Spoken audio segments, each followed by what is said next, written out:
सांगितलं होतं आठवतं काही गुप्त लागू द्या मंडळाला, काही पुण्य भद्रात पडू द्या मंडळाच्या, की न सुद्धा परदृष्ट अवताराचा असतो त्या अवताराच्या ठिकाणी भजन घडल्याने एक कळीचं प्रेम परमेश्वर त्या जीवाला देतात. तर बाईसाला कोणा अवताराची सेवा घडली होती? तर परदृष्ट अवताराच्या सेवा घडली होती. त्यांच्या ठिकाणी तिला भजन घडलं होतं. एकच भजन घडलं होतं तर सेवा घडली होती. तर त्या पूर्वजन्मीच्या संचितामुळे प्रभू श्री चक्रधरांनी वाईसाच्या घरी जाऊन वाईसाला प्रेमदान दिलं. ती दोष नाचले. म्हणून आपल्याला असं वाटतं की परमेश्वराने आपल्याला कृपा कळावी तर आपल्याला परमेश्वराच्या ज्ञानाच्या मार्गातून परमेश्वराने जे सांगितलेलं आहे ते लक्षात ठेवून वाटता जर आपण गेली तर निश्चितपणे आपण ते कर्म अर्जित करू शकतो, ते प्राप्त करून घेऊ शकतो. नाहीतर मग 10 दिवस काय ऐकलं, 18 दृष्टांत ऐकले. मग 18 दृष्टांतापैकी एखादा गुण तरी आपण लक्षात ठेवतो का? तर नाही ठेवत. असं असू नये, नाही ठेवत हे मला माहिती, तुम्हाला माहित आहे, परंतु असं असू नये ही अपेक्षा. कारण मंडळाला काही मिळालं पाहिजे ना. तुम्ही जर लक्षात ठेवलं त्यानुसार चालले तर मंडळाला लाभ आहे आणि तुम्हालाही लाभ आहे. मागे मी तुम्हाला बोललो की नाही आपण दृष्टांत प्रवचनातून काही घेतलं तरी एक घेऊन जावं. काय? अप्राप्ती. लक्षात आहे का? अप्राप्ती अप्राप्ती लक्षात आहे का? की जी गोष्ट आपल्याला प्राप्त नाही त्या गोष्टीविषयी म्हणजे नाही प्राप्त. जे आपल्याला अप्राप्त आहे, आपल्याला प्राप्त नाही, त्याविषयी आपण तळमळ करावी, त्याविषयी आपण परमेश्वराला प्रार्थना करावी की भगवंता माझ्याकडे प्रसाद नाही, नसे ना प्रसाद, परंतु प्रसाद बंधन करण्यात मिळाला पाहिजे. आज तुमचं गाव मोठं भाग्यवान आहे की तुमच्या गावामध्ये श्री गोविंदराव महाराज येऊन गेले. त्या निमित्ताने महाराष्ट्रातले काही संपूर्ण भारतातले साधू संत वार्तिक तुम्हाला बघायला मिळतात, तुमच्या गावात येतात. कधी कधी तुम्हाला त्यांची सेवा पण घडते. कोणी येतं की बाबा आम्ही 30 लोक आहे, 20 लोक आहे, आमची सेवा तुम्ही कराल का, आम्हाला तुम्ही अन्नदान देसाल का, तर ते तुम्हाला घडत राहतं. परंतु असे काही गाव असतात की ते मेळघाटातले आहे. तर मेळघाटातल्या गावामध्ये कोण जाणार? जातं कोणी नाही. परंतु तिथे जर एखादा अधिकारी जीव आहे, संस्कारी जीव आहे, तर त्यांनी काय करायला पाहिजे? अप्राप्ती भावायला पाहिजे की मला प्रसादाचं बंधन घडलं पाहिजे, साधू संतांचं दर्शन घडलं पाहिजे, ईश्वराच्या ठिकाणी परमेश्वर मार्गाच्या ठिकाणी काही क्रिया मला घडली पाहिजे. तर मग ते कोण पुरवतं? देवराज बाबांनी पुरवत. कोण पुरवतं? परमेश्वर. आम्ही फक्त तुमची सांगड घालून द्यायचं काम करतो की परमेश्वराची तुमची सांगड जुळली पाहिजे, तुमची नाळ जुळली पाहिजे. अन्यथा आम्ही तुमच्यासाठी काही करू शकत नाही. केवळ प्रार्थना करू शकतो, शुभचिंतन करू शकतो की तुमचा योग चांगला व्हावा. तुम्हाला परमेश्वराने तुमच्या ज्या ज्या काही इच्छा असतील अदृष्टपण किंवा दृष्टपण त्याही पूर्ण कराव्या. कारण दृष्टपण जर म्हटलं तर आम्ही एक सूत्र आठवतं की आम्हाला गरज आहे द्रव्याची. आम्ही कोणाकडे जातो? यजमानाकडे. यजमान कोणाकडे जातात? देवाकडे. देव काय म्हणतात? बाई दयासी असेल तर तू मासी असेल.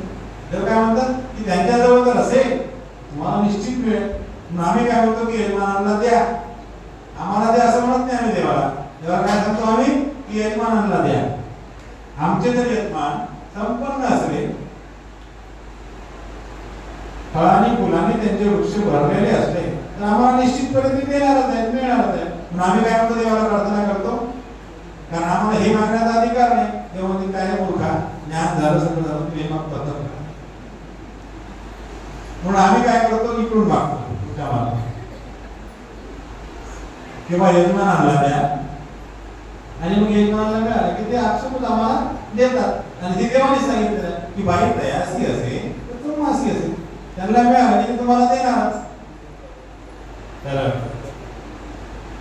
असो तर ह्या विषयाचा दृष्टांत आपण या ठिकाणी अनुभवित होतो की हा जो विषय आहे तो हा विषय दृष्टांत स्वामी श्री चक्रधर महाराजांनी महादायसापदी 22 निरूपणावरून त्या प्रसंगी निरूपण केलेलं आहे की कशा प्रकारे ईश्वर परमेश्वर आर्तवंत जीवाकारणे हे आर्तवंत आहे, ज्यांना परमेश्वराची आर्त आहे, परमेश्वर तोची व्हावा तोची भेटावा ही आर्त त्याला आहे, अशा जीवाकारणे परमेश्वर हिंडतात.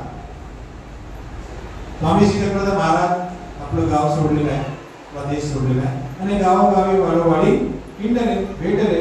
कशा करतात तर आर्तवंत जीवाच्या भेटी करतात. इथे परमेश्वर हा याचक झालेला आपल्याला बघायला मिळतो.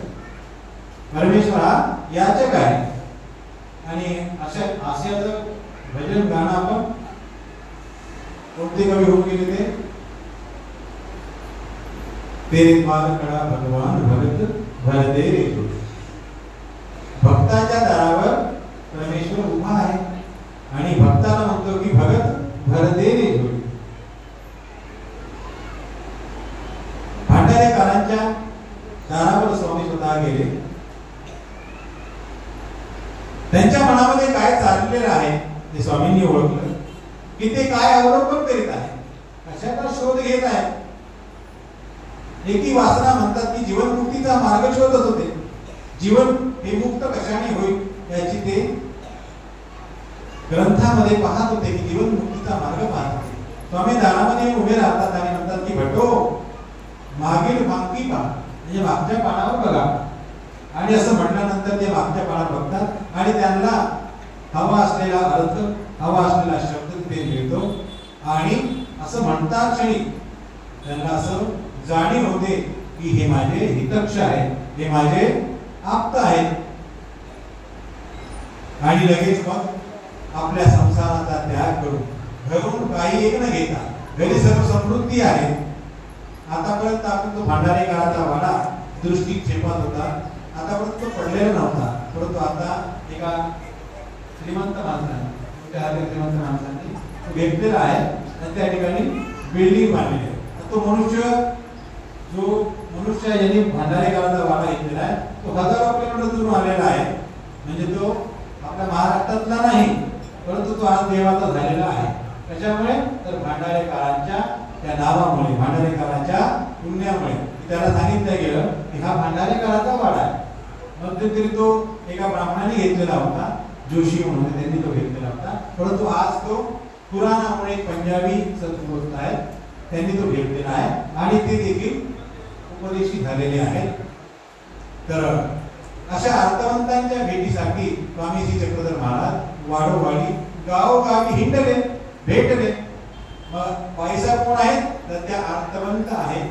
अर्थवंत आहेत म्हणजे त्यांना जाणीव नाही परमेश्वराची वास्तविक, परंतु परमेश्वराला माहितीये की हा किती अर्थवंत आहे. काल पण तुम्हाला मी एक संबोधन केलं होतं की पोर जीव कैसे पात्र. एका शेण थापीला पाहून स्वामी म्हणतात की पोर जीव केसने पात्र, काय सुंदर पात्र आहे, प्रेम द्यावे असे पात्र आहे, परंतु सध्या आम्हाला प्रवृत्ती नाही. तर असे हे पैसा कसे पात्र आहे तर प्रेमी पात्र आहे.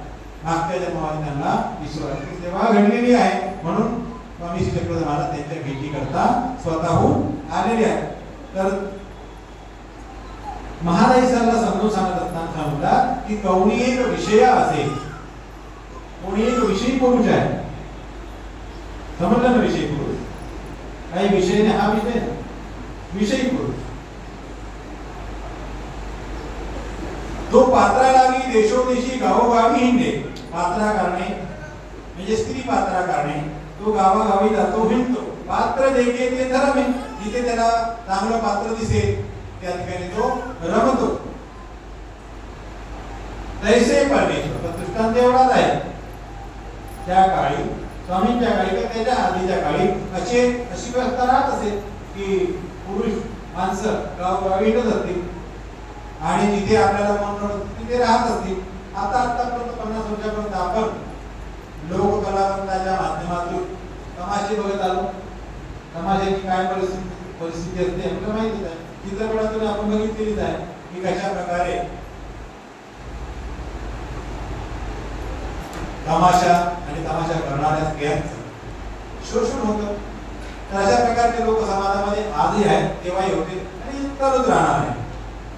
तर हा एक दृष्टांत होता. यावर दृष्टांतिक आपल्याला घेतला असताना सांगितलेले आहे. तैसे परमेश्वर अर्थाकारणे अर्थवंत जीवा कारणे, जो अर्थवंत आहे, अर्थाची परिभाषा आपल्याला ब्रह्मविद्येमध्ये कशी आली आहे? तोची व्हावा, तोची भेटावा, अशी याची भावना आहे. नित्य आणि निरंतर त्याला काय वाटतं की तोची व्हावा म्हणजे कोण व्हावा?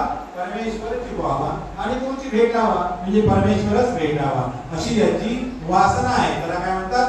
अर्थवंत. त्या अर्थवंताच्या जीवाकारणे परमेश्वर वाडोवाडी येतात, गावोगाव येतात आणि अर्थ भेटे, अर्थवंत भेटला की तयाशी देते. मग आता जो ज्या गोष्टीचा अर्थवंत आहे त्याला ते परमेश्वर देतात. आपण आपल्या जीवनामध्ये बघितलं असेल, कोणाला परमेश्वराने वेद दिला, कोणाला स्थिती दिली, कोणाला ज्ञान दिलं, कोणाला प्रेम दिलं, कोणाला फक्त संबंध दिला. दान, संबंधदान, ग्रहणदान, या 4 दानापैकी परमेश्वराने प्रत्येकाच्या अधिकारांचं प्रत्येकाला ते वाटत आलेलं आहे. परंतु या अर्थाकारणे परमेश्वर भेटतात, परमेश्वर वाढवाडी करतात. तसेच अर्थवंत सुमारे 850-900 वर्षापूर्वी आपल्या गावात देखील असतील आणि होते. म्हणून श्री गोविंद प्रभूजी महाराज या अर्थवंताच्या भेटी करणे इथे आले.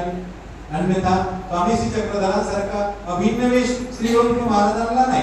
अभिनवेश म्हणजे अभिमानपूर्वक एखाद्या गोष्टीचा आहे, तसा स्वामी श्री चक्रधर महाराजांना अभिनवेश आहे. कोणता अभिनवेश आहे? जीवाचा उद्धार व्हावा, हाच अभिनवेश आहे. स्वामी श्री चक्रधर महाराजांनी जीवाचा उद्धार कशा प्रकारे होईल, हा जीव कशा प्रकारे माझ्या मोक्षाला प्राप्त करून घेईल, हेच व्यसन स्वामी श्री चक्रधर महाराजांनी स्वीकारलेलं आहे. तसा अभिनवेश श्री गोविंद महाराजांना नाही. परंतु जे अधिकारी जीव आहेत, पात्र जीव आहेत, त्यांच्यासाठी श्री गोविंद महाराजांनी आपलं परमेश्वर सोडलेलं आहे. आणि आपल्या परिसरामध्ये बऱ्याच ठिकाणी श्री गोविंद महाराज दांडीतून का होईना, पालखीतून का होईना पण गेलेले आहेत. मग अर्थवंत 900 वर्षापूर्वी आपल्या गावामध्ये होते, आज नाहीत का? आहे की नाही? आहे. आजही असावे. आणि परमेश्वराचा हा सत्य सनातन असलेला मार्ग नित्य आणि निरंतर हा वाहतच असतो, चालतच असतो.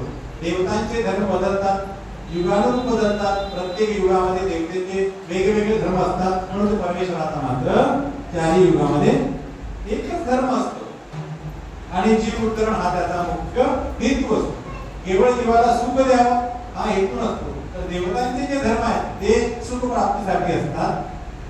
आणि ते सुख संपलं की पुन्हा या जीवात्म्यांना पूजा मार्गक्रमणामध्ये चालावं लागतं. परंतु परमेश्वराचा हेतू आणि परमेश्वराचं जे उद्धरण कार्य हे मात्र तसं नाही. परमेश्वराला जीवाला आनंद देण्याचा हेतू आहे. आणि हा आनंद जो जीवात्मा प्राप्त करून घेतो त्या जीवात्म्याला पुन्हा या भाव संसारातले कुठलेही सुख, कुठले आनंद घेण्याची गरज पडत नाही किंवा तो येतच नाही.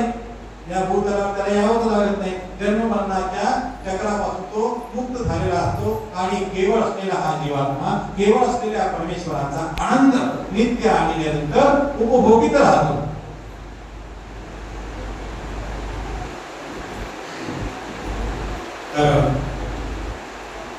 आपण देखील सर्व जीवात्मे परमेश्वराच्या मार्गामध्ये प्रविष्ट झालेले आहात. आम्ही देखील प्रविष्ट झालेले आहोत. कारण आपण ज्ञान मार्गावर चालत आहोत. कोणत्या मार्गावर चालत आहे? ज्ञान मार्गावर. आपल्याला स्वामी श्री चक्रधरांनी ज्ञान दिलं आणि या मार्गावर चालण्याचा